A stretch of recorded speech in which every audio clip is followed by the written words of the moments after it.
এইফালে মই বাজাৰত ওলালোঁ। আজি আমাৰ শিৱাঞ্চৰ বাৰ্থডে, তো মোনাখন লৈ বাজাৰত ওলালোঁ।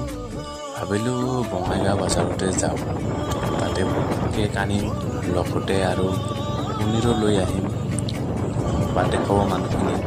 তো আৰু গোটেই খাওঁ মাছ, বাৰ্থডে খোৱা মানুহখিনি ভাতখিনি খুৱাব লাগিব, তো মাছ মাংস নচলে।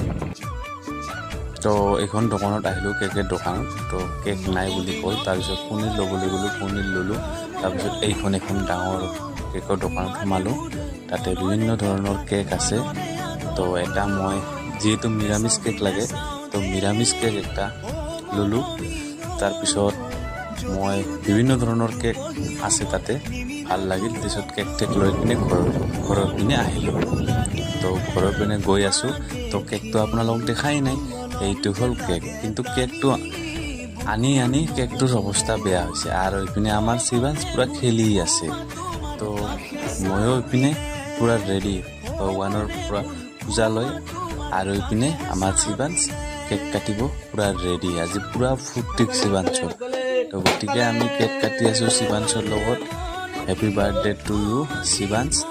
আৰু এইপিনে শিৱাঞ্চে পূৰা ফূৰ্তি আজি। তো বহুত ভাল লাগিল। আজি এইটো চাউন মাছ, আমি পূৰা নিৰামিষে খাওঁ এইটো দিনত, সেইকাৰণে।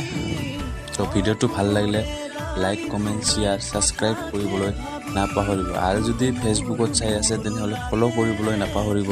আৰু ধুনীয়া এটা কমেণ্ট কৰি যাব, তো কমেণ্ট কৰিলে ভাল লাগিব। হেপী বাৰ্থডে বুলি শিৱাঞ্চ বুলি লিখি দিব আপোনালোকে। তো এইপিনে হ'ল শিৱাঞ্চৰ বান্ধৱী, আৰু এইটো হ'ল শিৱাঞ্চ, আৰু এটা হ'ল শিৱাঞ্চৰ পি। আজিলৈ বাই।